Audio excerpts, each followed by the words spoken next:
Bismillah ar-Rahman ar-Rahim. Cost control is very important management function in organizations, and we are going to discuss in this chapter a single period versus multiple period concept for taking into account the costs, and an important concept related to that is time value of money, which we will discuss, leading to the concept of compound interest formulas. We will also discuss the complex problem of assigning indirect cost to products,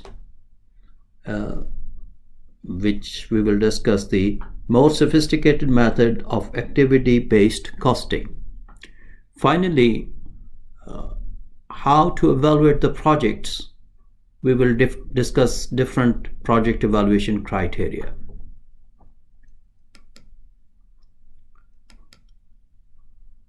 So the table of contents are time value of money, interest formulas, escalation and inflation, discount rate, depreciation, classification of costs, activity-based costing, and criteria used for project evaluation.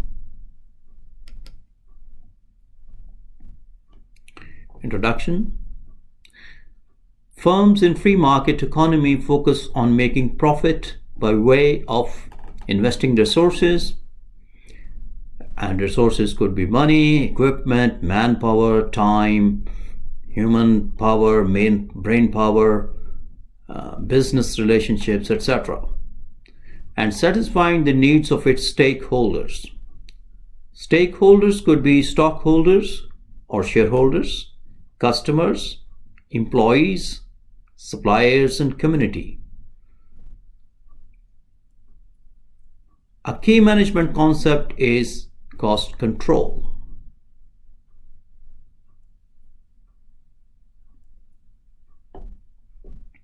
Cost analysis. Simple period. Money is valued on the same basis. No time value adjustment for cost figures occurring within the same month, quarter, or year. Multiple periods. Time value of money is generally incorporated in cost accounting if it is over a number of years. Example: company spent A, B, C in 3 consecutive years. Total project cost is not equal to A plus B plus C because of the time value of money concept. Value of money concept is very important in capitalist economics, and the main concept is that the money of the same dollar amount in different time periods have different values, purchasing power. And this is said because there are 3 basic reasons given. One is pure time preference, that the money available in a future period is less valuable because it is not available for use at the present. They say that human nature is that they would like to have money now rather than in future. For example, a friend comes to you and he says that I want to borrow 1,000 riyal, and you might give him, and he say that I will return it after 1 month. When the 1 month passed, he come to you again and he says that please allow me to take it, keep it for another 6 months or so. Now your natural response would be that, you know, I was waiting for this 1,000 riyal, I might have to buy a car, I want to buy a car, I have already 9,000 riyal, with 1,000 more I can get a better car, etc. So you would like to have your money now. This is a natural preference. This is called pure time preference, that money is available in a future period is less valuable because it is not available for use at the present. So you would like to have money now rather than in future. This is pure time preference concept.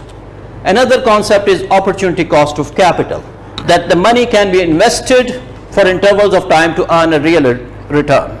This is the marginal productivity of capital, that you put it in, minimum you can do is put it in a bank, and earn interest, which is of course haram, riba, but that you can do. Or you can buy shares or put it in business and you can earn more money. So there is the opportunity cost of capital. There is a marginal activity or productivity of capital is there. The third concept which is used also in justifying the time value of money is the risk. That there is always risk that you will not be able to get your money back. And now this is also, we can say that, for example, giving the example of your friend again, that he borrowed 1,000 riyal from you, and there is always a chance that he may say that I didn't borrow anything, or I don't have money, and he keeps delaying you and keeps delaying you, and he may return it after maybe 5 years or 10 years, or he may never return it. So there is always a risk involved. So these are the three basic concepts: pure time preference, capital, and risk. These are the three basic concepts used for justifying the interest in the society or the time value of money, which is that the basic is of having interest prevalent in the society, and the capitalist economy work in this way. Another concept which is also sometimes quoted is inflation, although these concepts are independent of inflation. Inflation is man-made. Inflation tends to erode the purchasing power or value of money, and this happens because when a government print more money, then the supply of money becomes more, and eventually the prices of the commodities goes up.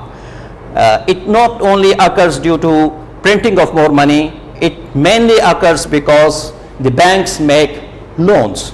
When they make loans, they create money out of thin air, and that's why the inflation occurs. But regardless of inflation, we can say that there are these three main reasons: pure time preference, opportunity cost of capital, and risk, that justify riba or interest in the society. Now, if we understand that there is a time value of money, then when we are comparing the projects, we might have several projects in which the benefits and costs are occurring in different times, and we have to somehow compare them. Now, for comparison purposes, we might have to take money in the future, or we might have to bring some money from the future to the present value. So if we take the money in the future, we call it compounding, and if we bring back the money to the present time, it is called discounting. And we have several formulas.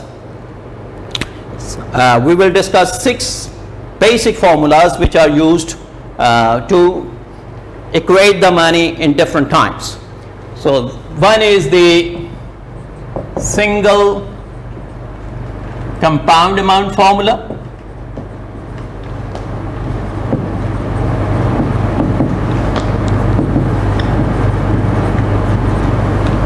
The second is single present worth formula.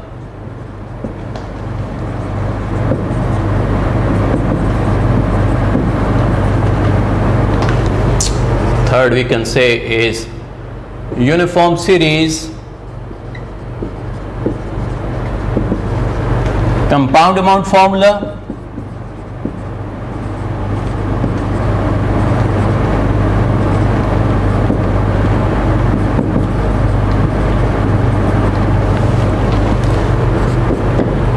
Uniform series present worth formula, or rather, sorry, sinking fund formula.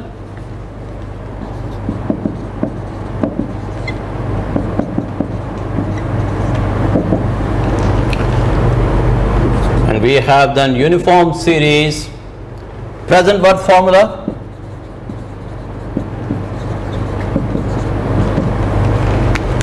and uniform series capital recovery formula.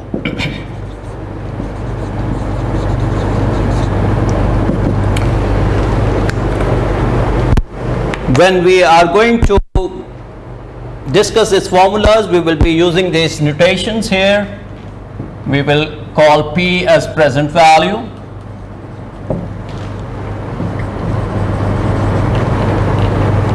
F future value,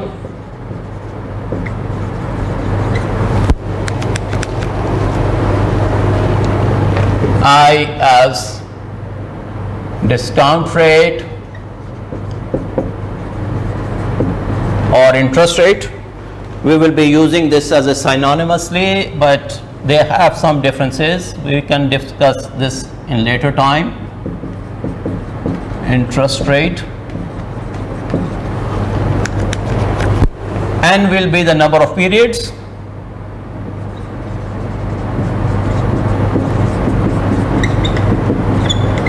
and for uniform series of payments we will be using A for annuity is the uniform series of equal payment,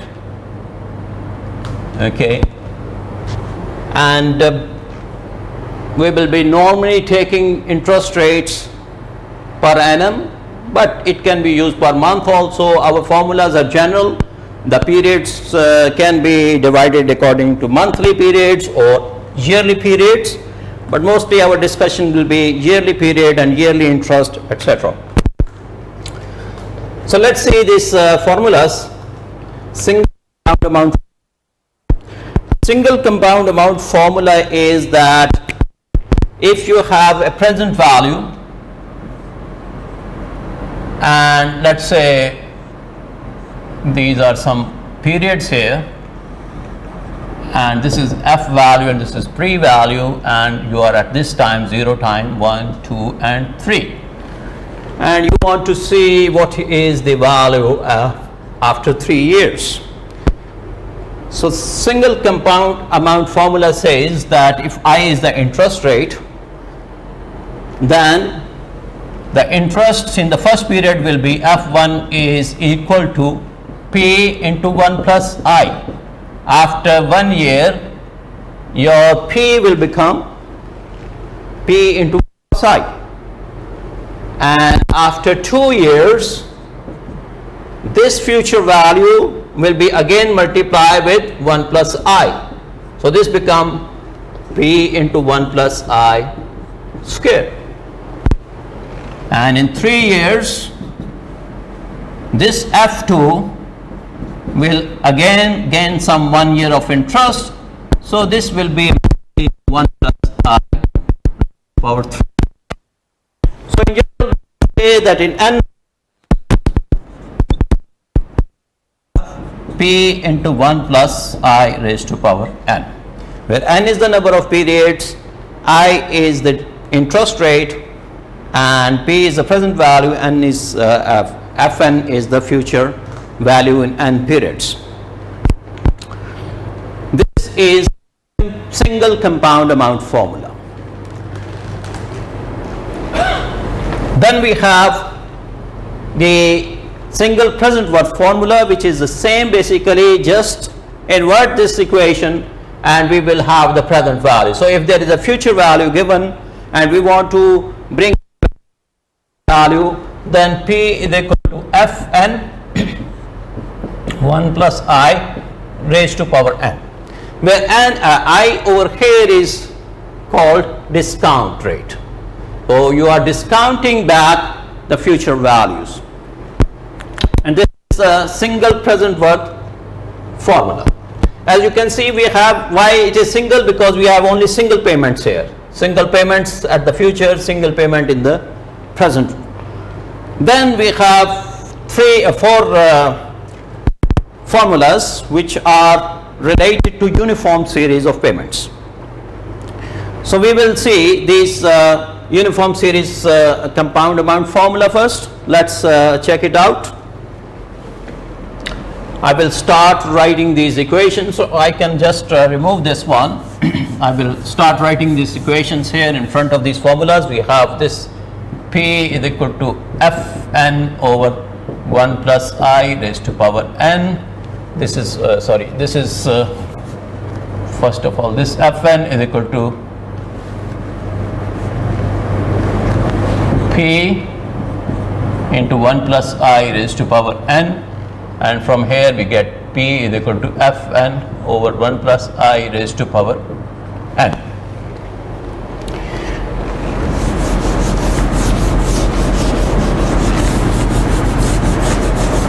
Now, uniform series compound amount formula.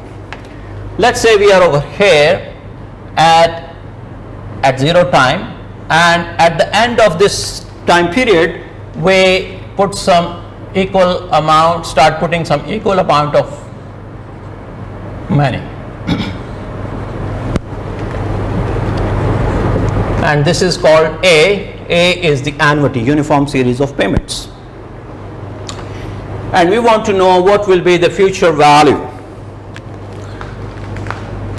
What would be the future value after? So we want to know F. Now F3, let's say we want to find out after 3 years. This is 0, 1, 2 and 3. 3 years, 3 periods, whatever we have. Normally we will be working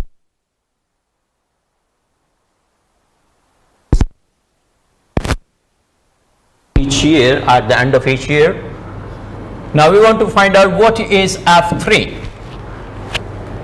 We can say that F3 is equal to, now this annuity A will earn interest of 1 and 2 years. So we have F3 is equal to the first annuity will have the interest 1 and 2 years. So A into 1 plus I raised to power 2, the same formula, this one, plus the second annuity will have the, so we have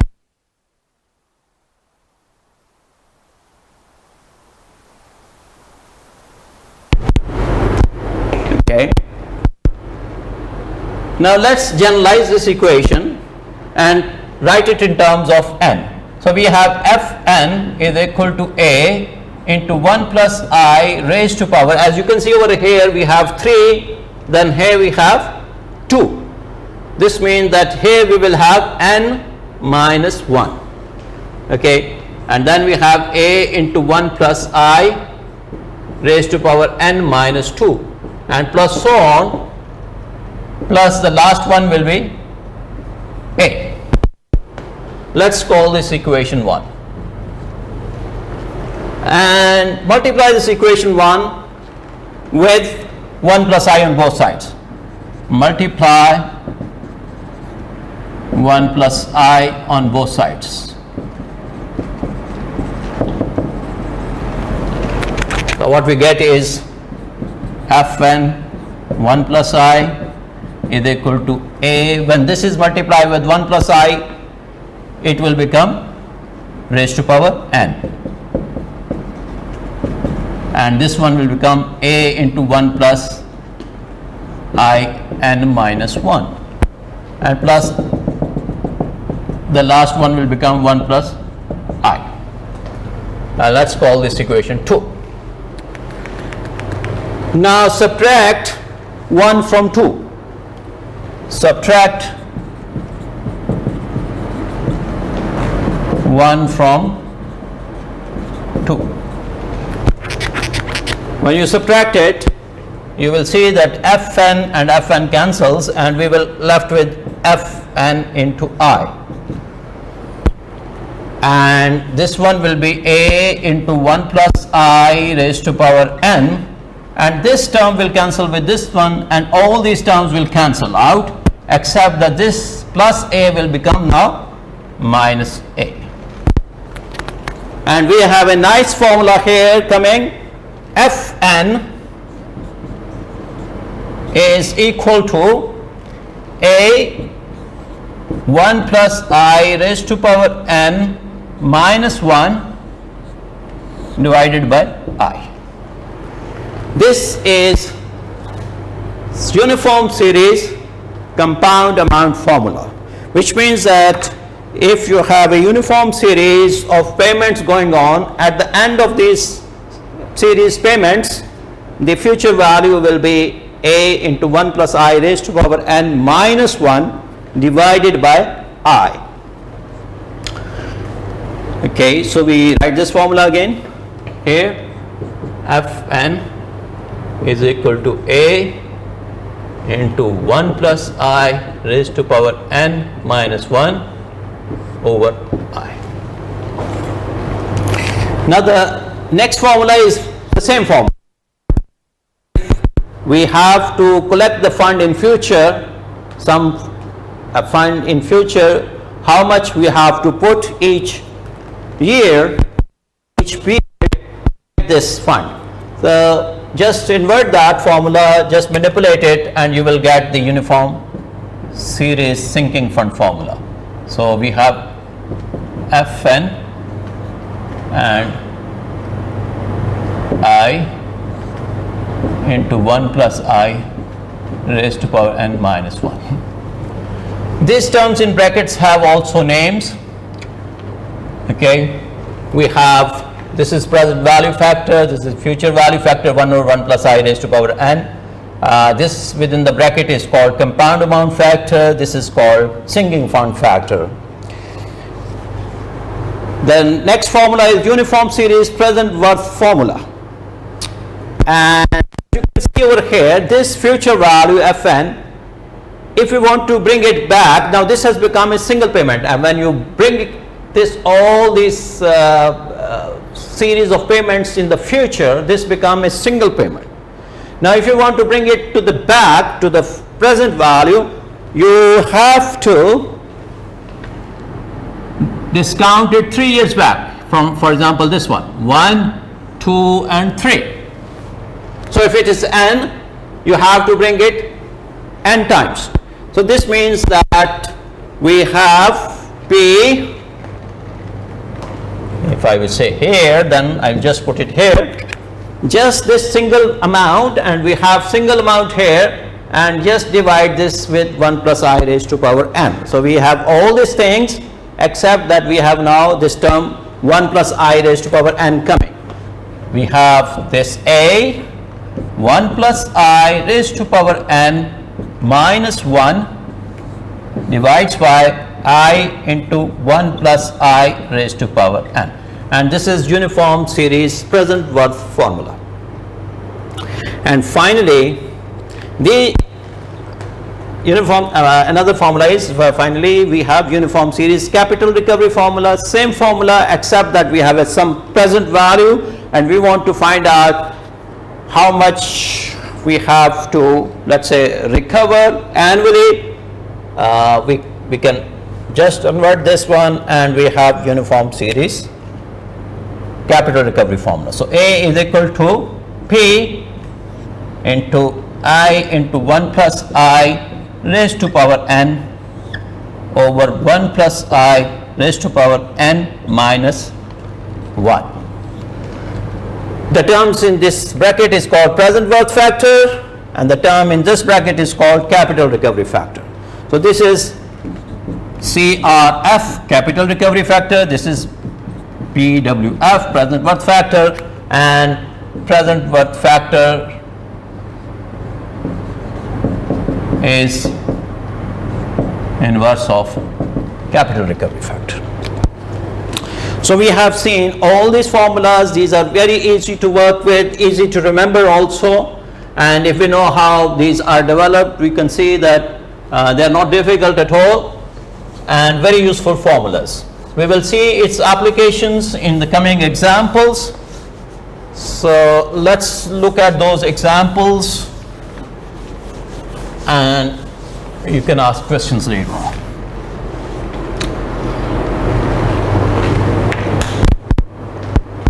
Okay, so so let's look at these examples.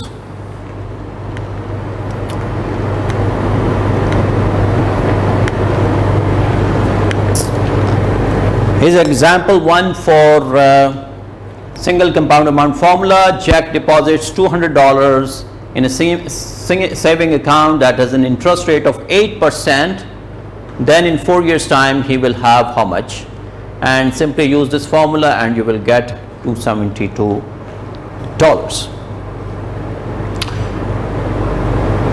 Okay, let's see the simple example and see the magic of interest. Let's suppose that one country borrowed $1.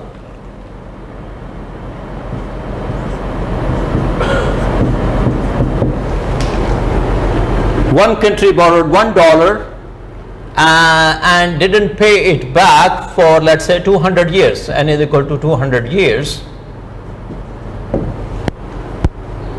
And we want to see what is the future value of this. So we have P into 1 plus I raised to power n. Let's say I is 10%.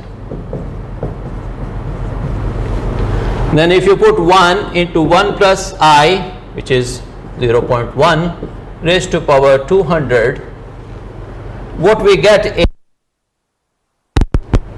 almost $190 million. So you can see that the $1 has been raised to $190 million. And if we have $1,000 here, this will become $190 billion. So you can see the magic of interest. Ya ayyuhalladhina amanu la ta'kulu riba id'afam muda'afa. So you can see that this riba, it keeps increasing, like compounding effect is there. Now we will continue with example number 2 on single present worth formula. An expenditure of $5,000 will be required at the end of 2022, and some money must be put aside at the start of year 2018 to cover this future expense. If the interest rate is 12% per year, the present value of that future expense at the start of 2018 is, and you just use the formula and you get the value $2837. Okay, simple application of the formula. Then we have example 3 for uniform series compound amount formula. We have mortgage bonds with a face value, this is about uniform sinking fund formula. Mortgage bonds with a face value of $1,000 must be saved in 20 years. So the future value is given and n is given also 20 years. How much money should be put into a saving account at the end of each year, annuity, to meet that bond commitment if the saving accounts pay 7%? And you just use the formula and you find A is equal to $24.39. So you put $24.39 for 20 years and eventually you will have $1,000 which you want to save. Let's see example for uniform series compound amount formula. We have a deposit of $100 is placed in a saving account at the end of each year from 2000 to 2009. This saving account earns 8% annual interest. The future value of this account at the end of 2009 is, please note, we are putting each year at the end 2000 to 2009. So it becomes actually 10 years of payments. And n is over here 10, then we just apply this formula and we get the future value.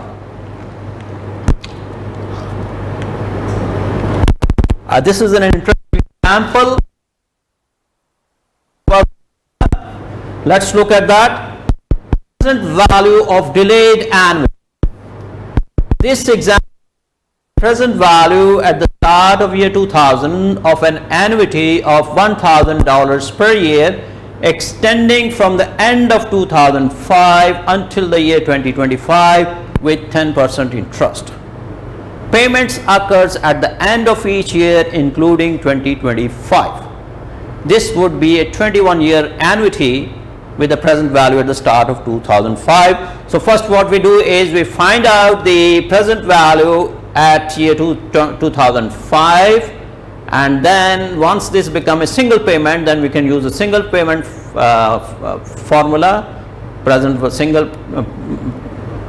formula, and bring it back to year 2000. Let's see how we can visually think about it, these payments, and then I will show you and tell you about this, how this is a very practical example. So let's draw this cash flow diagram.